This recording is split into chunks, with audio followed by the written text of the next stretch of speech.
Hi, today we are going to make my favorite guacamole recipe. I'm kind of a guacamole snob. I like my guacamole like partly smooth and partly chunky, but not overly chunky. And I like lemon juice more than I like total lime juice used in my guacamole. So I finally have a recipe that I love and I wanted to share with you. So I'm going to show you how to make my favorite guacamole. Now, I have all of the ingredients here and I am going to open up 4 avocados instead of the 3. I'll put the recipe down in the comment box or in the description box. And I'm going to need a spoon, excuse me. Sometimes the avocados are just fine. This one is great. As you can see, it's actually really perfect. Very rarely does that happen for all 3 of the avocados. So I buy an extra. I try to incorporate a lot of healthy fat in my diet. And there's a lot of potassium in avocados, which help my muscles with my lifting. But I do not like avocados plain. Ooh, this guy is really soft. I may have needed to bypass him. Nope. Good on you, bud. Fake out. So back to healthy fats. I work out a lot and my body needs replenished with good healthy nutrients. It's also great for my skin to put avocados in my body.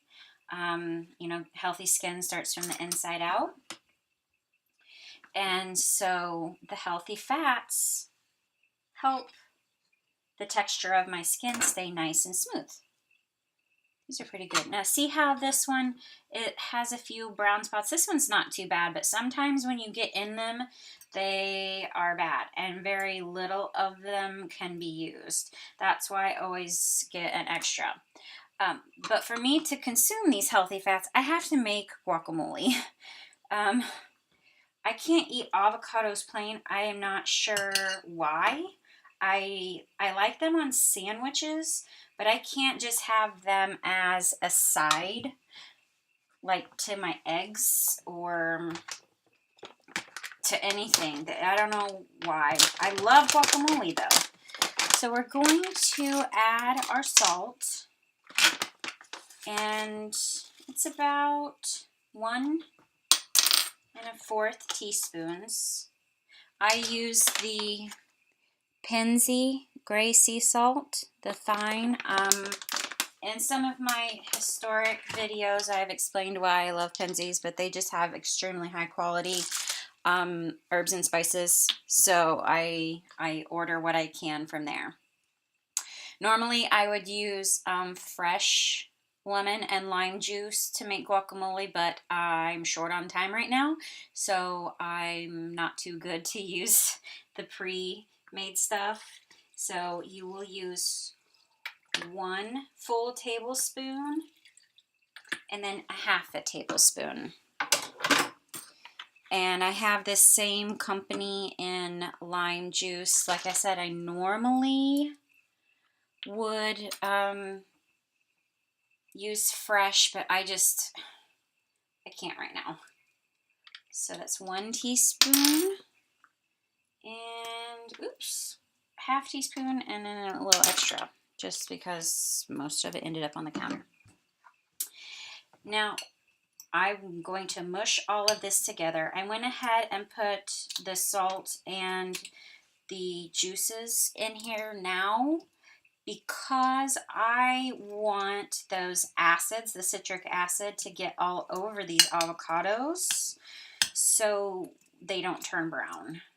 We know that avocados never last long, like a minute if we're lucky, but when we expose them to acids, they don't turn brown as quickly.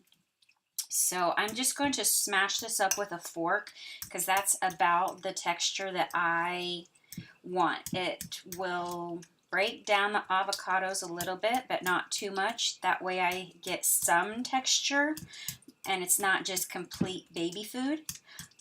Some of you may like to mush it all the way down, but this is about what it looks like when I like it. You've got some larger pieces, you've got some smaller pieces, and then you've got some really fine mushed up pieces. So the other two ingredients are going to be a red onion, and you get about a half a cup of red onion, and no, probably not a half a cup, probably closer to a third of a cup. Red onion has better flavor, in my opinion, than white or yellow. It's not quite as pungent. It's not sweet like a Vidalia, but it just has a nice universal taste. It goes well with burgers, tacos, guacamole. So that is probably good enough. Oh, I guess I have 1/3 measure. I'm actually measuring for you. Otherwise I wouldn't. Okay, so I probably got about a half a cup, but that's okay. So I'm going to use this very small food processor. It's a rival. I think I got it for just a few dollars at Walmart. But because I hate chopping onions, it makes my eyes water. And then I've got about a half cup, well, that's probably 2/3 of cilantro, 2/3 of a cup of cilantro. Put a little extra onion in there. And then I have a serrano. This is what's going to make the guacamole a little spicy. You do not have to use a serrano. I like it spicy, so I use a serrano versus a jalapeno. So I'm going to blend this up, and we'll be right back. The food processor has chopped this all up great. Oh, you can't see it very well. Get it under the light. It's all nice and chopped, not too fine. And I'm just going to scrape out the container and put it in our bowl and mix it with the other ingredients, the avocado and salt, lemon and lime juice. And the serrano, I have 1 rogue onion. Sorry, buddy, you didn't make the cut. I don't mind chunky avocados. I don't like chunky onions.